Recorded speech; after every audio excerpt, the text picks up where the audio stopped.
Morning, welcome to your midweek video, morning, afternoon, depending on when it is that you see this and when it is that YouTube decides to upload it. Today's video is around more of a mental and emotional support and different ways that we can use essential oils or smell to help us with that. So I wanted to talk to you about aromatic anchoring. I have spoken about it before, but today in particular I'm focusing on it because we are being presented with an opportunity to set up for a new cycle, okay, a new journey in life, if you like, and we're looking at about a 10 to 14 year opportunity. So it's a good time to be thinking about the way that you would like to feel and the way that you would like your life to appear over the next 10 to 14 years, because time's going to pass anyway, okay? And there's many forms of time, and that depends how you look at the world and where you come from and what you've been taught. But we're often right on time for the opportunities that we're meant to have to help us evolve or develop into the person that we're here to be, right? There's no sort of short way to put that. So right now you're watching this video and I want to talk to you about being conscious and being consciously aware of the choices that you make, the things that you say, and picking yourself back up again when you recognize that you've fallen off that bandwagon, right? So start to have a think about what in life does not serve you, what in life doesn't help you feel very good, and then have a think about the opposite of that, or how would you like your life to look in the next 10 years? And you can think about this in terms of 4 different ways, right? You can think about this in terms of how would you like your health to look in the next 10 years? And all of us can do that, no matter whether we're fit and healthy and active and have no pain in our body and we're young and vibrant, or even if we're on the other end of the spectrum and we're riddled with pain and we don't feel so great and we're doped up to our eyeballs on different drugs and we're at the other end of our life. So the thing is, either spectrum or in the middle, we can choose how we want our health to look in 10 years time, okay? So have a think about that. The second one is love. How would you like relationships, love, connections, those sort of things to look in 10 years time or over the next 10 years? Because it's not about the end point, it's the journey too. The third point is work, and work can be service. So it doesn't have to be what you are paid for, but it's perfect if you can put the two of them together. So what does that look like for you? And the fourth thing is geography. Now, when I heard this morning on the recording that I listened to, it sparked a curiosity with me, because it's around this time of year that I often want to go on a bit of an adventure and go somewhere new. Winter seems to be that period for me where I want to be quiet or have, my own space, but also go and explore different things. So geography talks about the place where you are and maybe the place where you are yet to be. So have a think about that too. And then you can use essential oils to anchor that, okay? So you can create a scent that you really like the smell of, or you can pick an essential oil and start to think about what it is that you want to think, feel, how you want to be, and then use said essential oil to anchor that, so that every time you smell that smell, you feel good, right? And if you think of it this way, if you're someone who likes good coffee, when you smell coffee and it's good coffee, you feel good. When you smell bread baking, for some people, maybe you feel hungry, but you'll feel good, right? Citrus is one that is perfect for this. A lot of people, when they smell mandarin or citrus, when you're peeling an orange, or mandarin's perfect, that smell is just joyous and happy. So you might use orange essential oil for that, or lemon, okay? I'll talk a bit about lemon because it helps you to cut through the crap and really feel good. I use a few different essential oils. I've got one that I've mixed together at the moment based on a reading that I did the other day, but this is rose. And I'll use it when I'm ready to accelerate or to step into a different way of thinking and being. And today's video was also prompted by an email that I got yesterday, which allowed me to see how much I've actually changed from the person that I was 9 years ago, when I would have responded to this person in a totally different way, right? It's interesting also to be aware of what motivates you. So what motivates me does not necessarily motivate somebody else. But we can all use our own emotional anchors and think about the journey of where we want to go and what we want to experience and feel, and link it back in and use a personal scent or a personal anchor to help us stay on track. So that when we are presented with opportunities, or we are presented with something in our life where we actually have to make a decision, or we need to sit there for a minute and think, oh, do I want to do this? Or, oh, gee, that's interesting. We can smell our smell and then respond versus just reacting or responding, okay? So all of us have that capacity to take a little moment. You might think that you don't, but we actually do, because within our head we have this organ called a brain, but within the brain is the mind, and there's a couple of little centers which are right up the middle that really help you to be a human being. You know, it's a part of our species versus being an animal that may not actually have the limbic system or that part of the brain, right? So that's the mind. So using your essential oils or your aromatic anchor is going to help you to tap into that part of your brain for that split moment, which then allows you to respond to said situation in the way that your higher self, your future self wants you to. And how do you know all that stuff? Because you spend time today working out what it is that you don't want to feel anymore, and then flip that, because that tells you how you do want to feel. All right? Blah. Big session.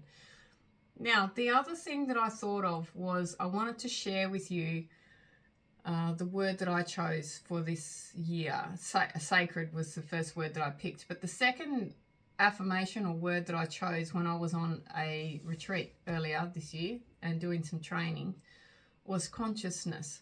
And consciousness is a word for me where, and I looked up the definitions of these as well, but consciousness means that, to me, that I am present. I am making a conscious decision. I am aware of the consequences, or I am aware of as much as I can be whilst making that decision.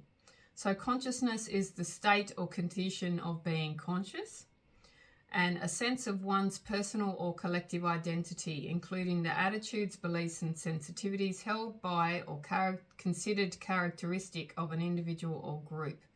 There's a third definition that talks about special awareness or sensitivity. That's not for this video today. So if we flip across to what does conscious mean, conscious is characterized by or having an awareness of one's environment and one's own existence, sensations and thoughts. The synonym is aware, or similar is aware. The second definition, if you like, of this adjective is that it's mentally perceptive or alert, i.e. you are awake. The patient remained fully conscious after the local anesthetic was administered, and the thought is capable of thought, will or perception. So the development of conscious life on the planet, that you are capable of thought, will or perception. It all intertwines and links together, okay? So I chose that word very specifically so that my journey in this year is about me assisting others with their level of consciousness and assisting others to be aware of what they are doing, what we are doing, and the decisions that we make, right? So if I go back to what prompted me to do this video today, and I'm talking about my aromatic anchor, right? I use my rose oil, or I use the blend that I created. And I think about how I wish to respond to the connections that were made yesterday. And in that moment, I remember that we are all motivated by different things. Generally, there's three. I say generally because this was something that I may not necessarily relate to anymore, but there's generally three things which motivate us as human beings. This has been worked out by people who have a lot of time and love lots of words. Anyway, one of them is reward. So money links in there, okay? People may be motivated by reward. Reward can be money or getting things, whatever, okay? The second motivator can be recognition. People wish to be recognized for their achievements, or people will do something so that they are able to be recognized for that thing. The third motivator across a majority is revenge. People do something because they're told they can't do it. People do something to prove somebody else wrong. People do something to get back at other people. Or people do something to, the revenge motivator is a totally different one again. Recognition, reward, recognition, revenge. For me personally, I was driven by revenge, where if somebody told me that I couldn't do something, I wanted to go do it just to prove them wrong. I see that a lot in the world at the moment, especially when we think about war and that sort of stuff. People are hurting other people because they got hurt first. So there's that aspect. I'm very aware of people who are money focused or driven by money, because that's what was the second line of this email that I got, was to present to me an opportunity, but to be swift to tell me that you could make a lot of money. And I don't know if I relate to that. Well, actually, I know I don't relate to that because it's not a big motivator. But if it is yours, that's okay.